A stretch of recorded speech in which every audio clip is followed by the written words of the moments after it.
Jadi sekarang kamu lagi nyari laptop yang punya layar sangat tajam, punya performa badak, punya prosesor yang udah support AI, enteng buat dibawa kemana-mana, dan bisa dibuat jadi mode tablet. Oke, HP Envy X36014 dengan tipe FA0888AU ini jawabannya. Laptop ini gokil parah, apalagi kalau kamu nyari laptop buat productivity. HP Envy X36014 ini punya form factor 2-in-1 atau convertible. Ya, terima kasih Google Translate, yang memungkinkan kamu menggunakannya sebagai laptop pada umumnya ataupun sebagai mode tablet. Desain engsel 360 derajat memungkinkan berbagai mode penggunaan, misalnya seperti model sharing, model tenda, atau model tablet. Material dan build quality laptop ini solid banget, premium banget lah. Dan warnanya ini glacier silver. Beratnya hanya 1,39 kg. Ini enteng banget kalau kamu mau bawa pergi-pergi traveling atau sekedar ke cafe atau ke kantor. Cocok banget lah kalau kamu tipe orang yang suka work from anywhere. Di bagian cover display-nya cuma ada logo HP dengan lapisan chrome seperti ini. Overall secara desain laptop HP seri Envy ini emang simple dan elegan. Kalau kita ngomongin layar, ini merupakan jadi high selling point dari HP Envy X36014. Layarnya ini cakep banget bro. Gimana nggak cakep? Layarnya sudah punya resolusi 2.8K OLED multi-touch dengan rasio 16:10 dan punya color akurasi 100% DCI-P3 yang pasti cocok kalau kamu mau pakai buat editing foto atau color grading video kamu. Refresh rate di layarnya ini variatif, dari 48Hz sampai maksimalnya di 120Hz. Jadi tergantung konten apa yang lagi ditampilkan di layarnya. Hal seperti ini bisa terjadi di laptop ini karena sudah menggunakan variable refresh rate atau VRR yang tentunya bisa bikin baterai di laptop HP Envy X36014 jadi lebih awet lagi. Nah, di layarnya juga sudah dilengkapi Corning Gorilla Glass NBT agar lebih awet lagi karena layarnya ini kan touchscreen ya. Jadi bisa kamu sentuh biasa seperti tablet pada umumnya. Atau kamu juga bisa pakai stylus pen yang sudah tersedia di paket pemilihannya. Tingkat kecerahan layarnya bisa up to 500 nits buat di konten SDR, dan 3 sisi bezel di laptop ini sudah tipis banget yang membuat screen to body rasionya hingga 89,5%. Buat stylus pennya ini menggunakan HP Rechargeable MPP 2.0 Tilt Pen.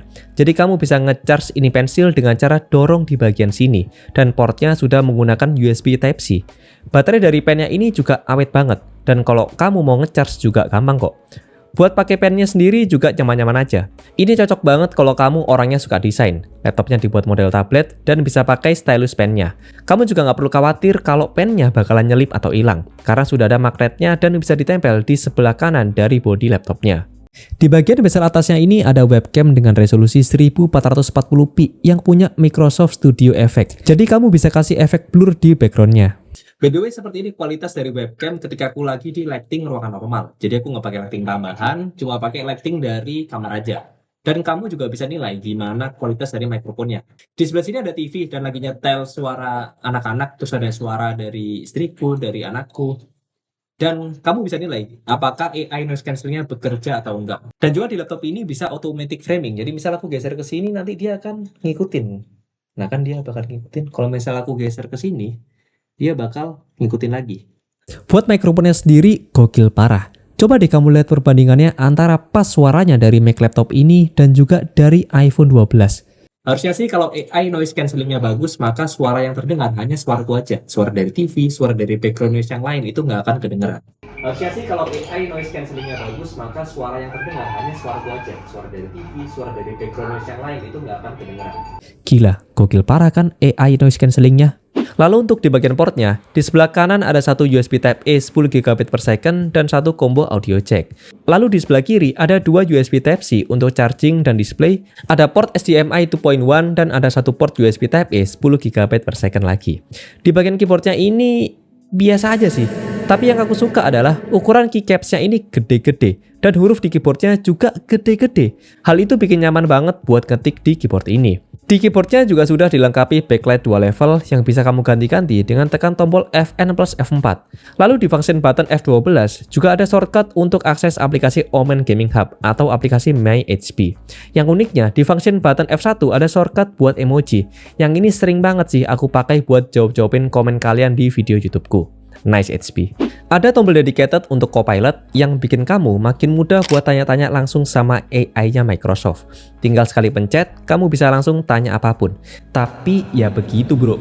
Copilot mungkin kita tanya hal-hal yang sederhana aja ya.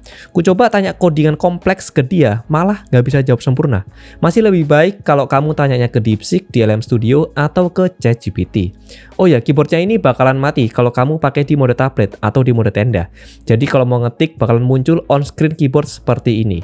Oke, kalau touchpadnya ini berada di tengah, jadi center to body. Dan aku nggak ada komplain sih sama touchpadnya.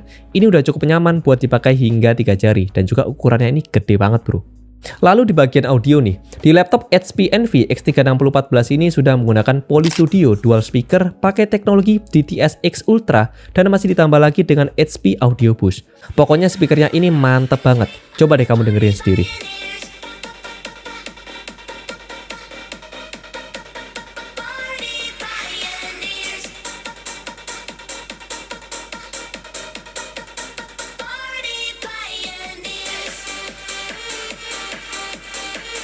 Buat sekedar nonton film, dengerin musik, atau dibuat meeting, udah sangat lebih dari cukup pakai speakernya ini.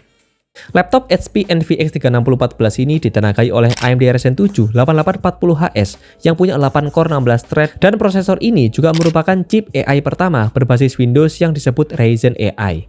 Di bagian integrated GPU juga ada AMD Radeon 780M. Yang gokilnya nih, di laptop ini RAM-nya 32GB dengan speed 6400 MHz. Ini gede banget bro buat sebuah laptop yang harganya 20 jutaan. Biasanya sih di range harga segini tuh masih kisaran 16GB memori. Laptop ini out of the box sudah siap buat dipakai banyak banget multitasking karena RAM-nya ini pasti lega banget. Di bagian storage ada 1TB M.2 NVMe dengan speed read dan write segini. Emang ini bukan speed SSD yang paling kenceng, tapi menurutku buat kebutuhan productivity atau gaming sehari-hari nggak kerasa lemot sama sekali. Lalu di bagian koneksi wirelessnya sudah disematkan Wi-Fi 7 dan juga Bluetooth 5.4. Di atas kertas dari spesifikasi tadi sudah bisa dibilang lumayan lah. Cuma sayang belum ada discrete GPU-nya. Nah, biar nggak penasaran, next kita coba siksa laptop ini. Benchmark di sini kita selalu dicolok ke charger dan dengan performance mode biar dapat hasil yang paling maksimal dari laptop ini. Benchmark pertama kita gunakan Cinebench R23 dan kita looping sebanyak 10 kali. Bisa mendapatkan hasil seperti tabel berikut. Dari hasilnya ini kita bisa lihat kalau AMD Ryzen 7 8840HS ini sudah kenceng dan laptop ini bisa handle panas yang cukup baik. Sehingga skor dari run pertama hingga run ke-10 nggak banyak selisihnya. Nextnya kita tes render di Blender dengan file Classroom, membutuhkan waktu selama 8 menit 31 detik. Emang sih bukan yang tercepat, tapi aku bisa wajar karena di laptop ini nggak ada discrete GPU-nya. Next kita benchmark dengan PC Mark 10, bisa mendapatkan seperti screenshot berikut ini. Lalu kita benchmark dengan 3D Mark, ini ada lumayan banyak, jadi aku kasih screenshotnya aja ya.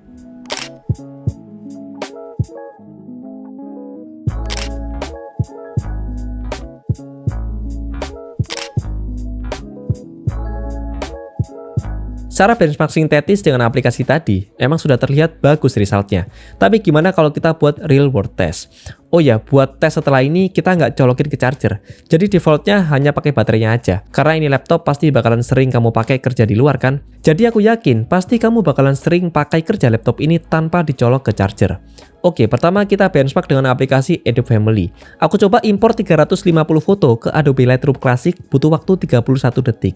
Dan untuk ekspornya butuh waktu selama 4 menit 33 detik. Lalu aku coba render video di Adobe Premiere Pro, raw video selama 31 menit, 4K 25fps, butuh waktu selama 10 menit 20 detik. Ini sudah termasuk kenceng bro, mengingat rendernya ini di laptop setipis ini yang belum ada discrete GPU-nya dan tanpa dicolok ke charger. Terus karena prosesor laptop ini juga sudah ada Ryzen AI-nya, sekalian kita tes dengan aplikasi AI. Pertama dengan LM Studio, ya karena ini laptopnya speknya udah lumayan, kamu bisa pakai model yang berat-berat. Misal aku coba pakai model DeepSeek R1, ini lancar banget. Lumayan lah buat tanya-tanya jawaban yang kompleks, misalnya seperti kita minta untuk bikin full Terraform modul dengan banyak submodulnya. Nextnya kita coba di Topaz AI. Upscaling image ke max atau 6 kali cepet banget bro. Dalam hitungan detik aja sudah selesai. Lihat nih, hasilnya antara gambar yang asli dengan gambar yang sudah di upscaling jauh banget kan. Emang sih ini cuma sampel gambar biasa yang aku download dari internet. Tapi aku coba pakai gambar dari hasil kamera Sony A6400 RAW image. Ini butuh lumayan lama buat upscalingnya. Ya tapi masih under 2 menit udah selesai sih. Masih bisa dibilang cepet lah. Terakhir di aplikasi Emoji AI. Ini aku coba buat generate image dengan prompt laptop HP Envy X36014 plain background. Ceritanya sekalian gitu kan buat bikin thumbnail video ini. Nah ini aku minta generate 8 image dan butuh waktu selama 69,4 second. Hasilnya ya ini kan hasil AI bro. Jadi nggak ada yang benar-benar mirip sama laptop ini. Tapi oke lah. 8 image 69 detik sudah termasuk cepat. Oke, benchmark sintetis sudah, benchmark pakai aplikasi sehari-hari yang termasuk kerjaan berat juga sudah. Terus gimana kalau dipakai buat ngoding? Karena ngodingku cuma seputaran DevOps doang sih udah overkill banget. Aku coba nge-spawn banyak kontainer pakai Docker, jalanin Linux di WSL, sambil selalu meeting di Gatheretron juga. Ini nggak ngerasa nge-lag sama sekali. Ditambah layarnya ini tajam parah, jadi makin enak buat lihat codinganku sendiri. Mungkin kalau kamu pernah pakai ini laptop buat compile codingan yang agak berat, coba deh share di kolom komentar ya. Kalau buat kasualitas saja seperti scripting atau ketik-ketik atau buka data banyak di Google Sheet, udah jelas ini lebih dari cukup. Kalau buat gaming gimana? Yuk kita tes. Tapi biar maksimal hasilnya, kita colokin ke charger terlebih dulu.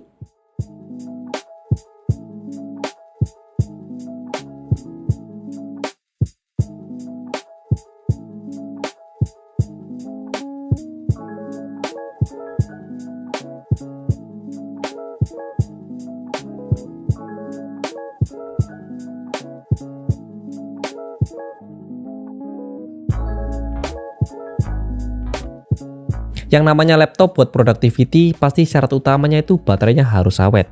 Kapasitas baterai di laptop ini sebenarnya nggak gede-gede banget sih, hanya 59 Wh.